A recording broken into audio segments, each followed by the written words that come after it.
our fool leaves the throne of our half-goat, half-god, and he reaches a tower. He realizes that this is a tower that he himself had built earlier. But inside this tower still live two things. One is his arrogance and the other is his ego.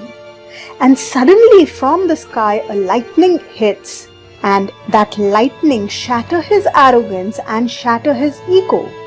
And suddenly it also shatters his lies. And this idea that he had in his mind of being better than others, that idea is now gone. So the Tower card is about going through sudden change and a sudden revelation, suddenly realizing something. It could also signify falling down.